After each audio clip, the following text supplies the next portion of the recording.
Greetings, SBI. I am Richard Panier, a second-year accounting finance student from the wonderful city of West Palm Beach, Florida. And today we have Bound to Be Ent, and we have our three special guests here.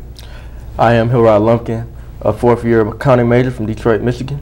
I'm Austin Williams, a fourth-year accounting major from Orlando, Florida. And I'm Cleveland Johnson, a fourth-year business administration student from Minneapolis, Minnesota. How y'all doing today? Pretty good, man. All right, so tell me a little about Bound to Be Ent.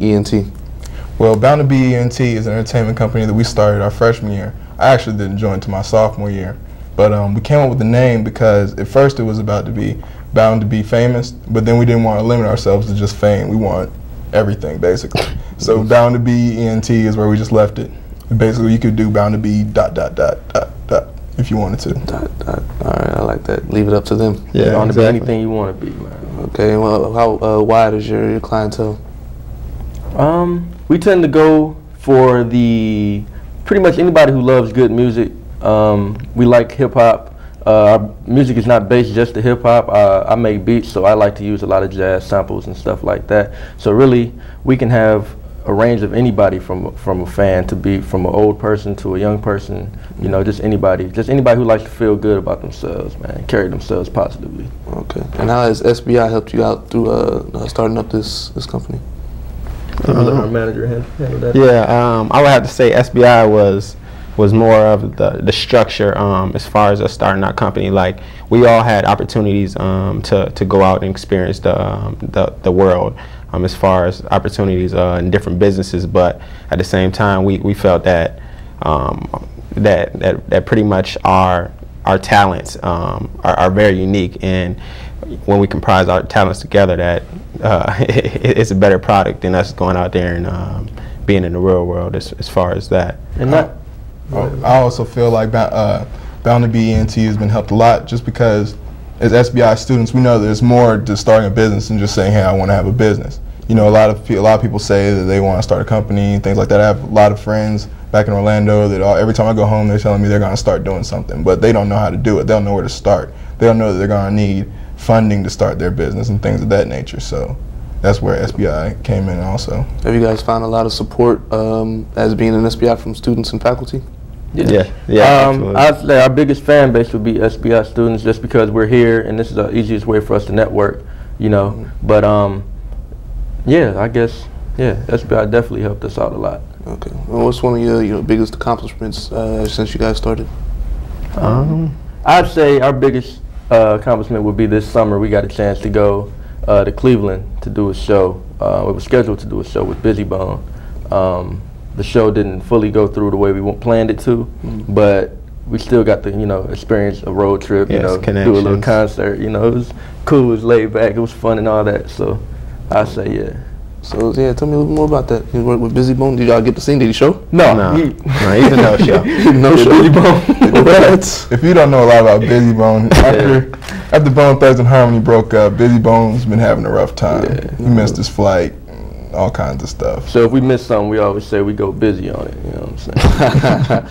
That's a good one. Yeah. So yeah, tell me a bit about the mixtape, Arizona Iced Tea Music. Well, I'll go ahead and explain that. That's actually my mixtape that I worked on pretty much all summer. I came out with it when upon getting back to school and everything. It's basically, there's no beat that I didn't do on there. I did every beat. There's about 19 songs on there. I used artists that I was a fan of. Like, I like Gucci Mane, I like Rick Ross, Wiz Khalifa. I'm a fan of all those guys, So I tried to use as much of those guys as possible. We also have my artist and my brother as well, Sal Simmons. He's on a couple tracks, and Quentin Lowe, who is also our King of Orange and Green, he's on a couple tracks as well. So it's like a compilation album. It's a different feel because, typically when you think about Gucci Mane and Rick Ross, you think about club music and like gangster music, but this one's kind of like laid back. It's more chilled. The beats make it what it is, Yeah. And production has a large effect on you can hear the lyrics, but the production has even a much greater effect on the mind than most people would think. Yeah. So even though the lyrics might be harsh and things of that nature, the production is going to smooth you out. It mellows it out. Yeah. Okay. So it syncs real nicely? Yes, Yeah, perfectly. Definitely. Perfectly. Okay. Yeah, But we still play in the club. It's been throw it to a couple of DJs, and they've played in the club. They got good responses from it. So it's just a different genre. It's a totally different feel. I would have to say, like, our music as a whole it has its own lane.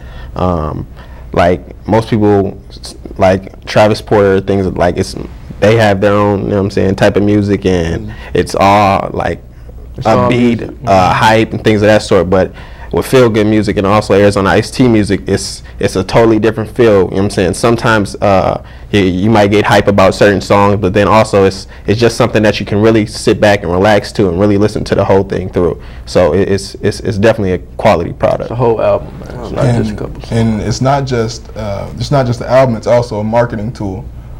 Through having those familiar voices such as Gucci Mane, Rick Ross, people will already be drawn to listen to it. And since the songs are acapellas, of a lot of the songs are actually popular songs that people have already heard before, since they have that, and they'll focus more on the beat, they'll recognize off back that beat is not the beat that is originally with the song. So they get to focus on Rod's beats and things of that nature, and we've actually had a lot of interest shown in buying beats and things of that nature since we brought the mixtapes out. Okay. Well, you guys want to throw out a little contact information, how people can reach you, or you guys sell beats to others people, right? Yes. Okay. So I have a couple websites my beats will be available on. They're already available on SoundClick.com for those who are familiar with that. It's just a website for artists to search for beats. And my name under that would be Rod J.R. Lumpkin, which is also my Facebook name as well. They can find me through there. Email. I have rod07@comcast.net. I have just a variety of ways to be contacted. You guys have a website, or? Yeah. Well, right now we have our CDs, both CDs right here, the Feel Good music and the Arizona Iced Tea music. Yeah, check it out. We have them through datpiff.com if you're familiar with that. Yeah. Yeah. You can just search the title, or you can search my name or Sal Simmons' name, which is our artist, and they'll come up for you. Our actual website is still under construction. We want to get it just right before we put it out there, but we should have it out about next week. So, and when we have that, it will be boundtobeent.com. All right. Well, I appreciate you guys being here today. Bound to Be ENT. And again, I am Richard Panier, and this is Behind the Suit. See you next week.